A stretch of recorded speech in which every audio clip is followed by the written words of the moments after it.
Olá, bem-vindos a mais uma aula sobre a redação do Enem 2023. Essa série aqui foi elaborada com a intenção que você aprenda bastante sobre a redação do Enem, pratique e tire a melhor nota possível. A gente vai primeiro falar rapidamente aqui, como vocês podem ver, das competências do Enem. O número 1 dessas competências é o domínio da língua, da modalidade da escrita formal da língua portuguesa. A gente não pode esquecer que o Enem ele é uma dissertação argumentativa. O fato dela ser da redação ser em forma de dissertação argumentativa, ela pressupõe, no primeiro episódio da série a gente trouxe um texto parecido com esse tipo de dissertação argumentativa, que são editoriais de jornais. A gente trouxe o exemplo de um editorial específico, que quem não viu pode assistir ali no primeiro vídeo dessa nossa série. Então, a escrita formal da língua portuguesa, ela pressupõe que você escreva da maneira correta, não é a formalidade, ela não significa você confundir isso com rebuscamento, não é? Então, a formalidade, ela está entre uma escrita informal, que você faria numa carta para um amigo, ou a escrita informal ou a escrita rebuscada, não é isso? A gente não está falando da escrita rebuscada, como às vezes é própria de alguns setores da sociedade. É uma escrita simplesmente formal, né? Sujeito, verbo, predicado, a gente colocar frases objetivas, palavras bem escritas ortograficamente correta, né? De maneira a respeitar as normas gramaticais. A segunda parte aqui, o segundo item, é compreender a proposta da redação. Aqui tem um ponto muito fundamental que a gente vai tratar mais adiante, é esse ponto aqui que eu quero chegar, que é compreender a proposta de redação e aplicar os conceitos das várias áreas de conhecimento para desenvolver o tema dentro dos limites estruturais do texto, que é o texto, como a gente já falou, dissertativo, argumentativo. Em prosa, né, diz, claro, né, porque você não vai escrever um verso, você não vai fazer um poema no texto, né.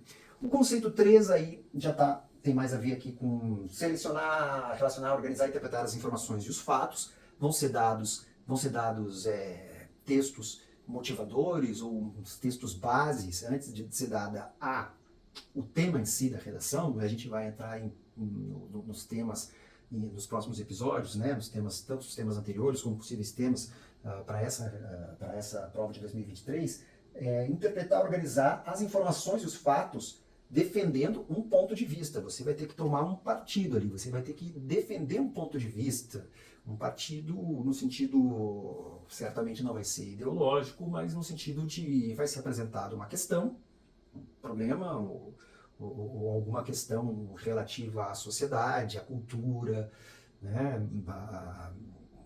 já foram apresentados desde de questões como violência contra a mulher, questões indígenas, até questões culturais como acesso ao cinema. Então é apresentado um tema e você tem que construir uma opinião, né, em que você vai ter que relacionar e organizar a sua interpretação. E aqui entra a questão da coerência, da coesão, de formar um texto coerente, que também está relacionado com desenvolver o tema dentro dos... Apagou aqui a minha... pessoal da produção ali, que não tem, porque não tem ninguém, eu já passei aqui, produção sou eu e mais ninguém, já tem a ver aqui com compreender a proposta da redação, né? Então você tem que compreender a proposta da redação para não fugir do tema, sabendo bem o que é o tema, você relacionar e interpretar os fatos. Isso aqui parece difícil pra caramba, mas não é. Não é difícil. E às vezes isso parece um pouco mais difícil do que é, porque aqui já entram...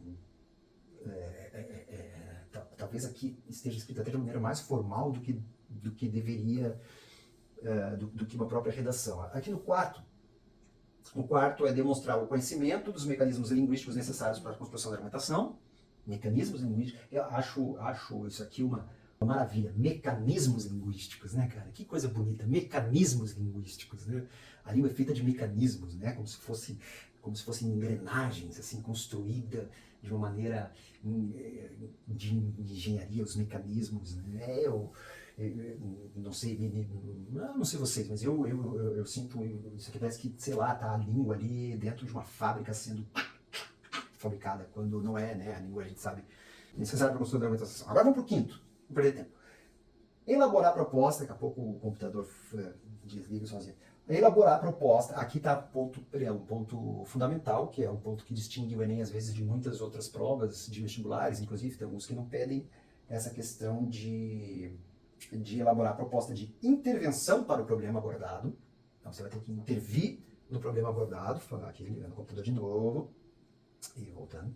A gente vai elaborar a proposta para o problema abordado. Então tem um problema que foi abordado lá, a gente já falou, uma questão indígena, né, que continua sempre existindo e sempre existindo em diferentes aspectos e com diferentes problemas. Agora a gente tem a questão da demarcação das terras indígenas, que é uma questão que está no Congresso. A gente tem agora, para falar agora especificamente, a gente tem, como foi dito no episódio também anterior, a questão do censo populacional brasileiro, que apresentou ali uma série de surpresas e pode continuar apresentando até o final do ano. Tem a reforma tributária, e geralmente é baseado em assuntos atuais, não necessariamente assuntos atuais factuais mas assuntos que a sociedade vive em geral. Você vai ter que elaborar uma proposta de intervenção, né? E tem muita gente também da fórmula pronta para isso. Infelizmente, algumas bancas aceitam, né? E isso torna às vezes, de fato, as redações um tanto engessadas, assim, né? Ou um tanto restritas à criatividade, né?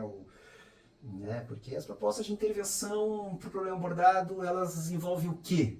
Né? Elas envolvem, olha, na grande maioria das vezes, o poder público entra em cena, né? Tem que ser feita, já estou dando algumas dicas aqui, que são, o poder público tem que fazer não sei o quê, tem que garantir mais acesso a não sei o quê, ou tem que restringir não sei o quê, né? Cai tudo para o poder público aqui, né? Ou também para a sociedade também, mas a intervenção tem poder de fazer uma intervenção, geralmente é o Estado, né? E aí joga tudo e respeitando os direitos humanos, né? Não pode fazer alguma coisa que não respeite os direitos humanos. São 5 competências, já falei demais. Agora eu quero entrar num outro tema. Que fica para o próximo vídeo, porque este aqui já ficou longo demais.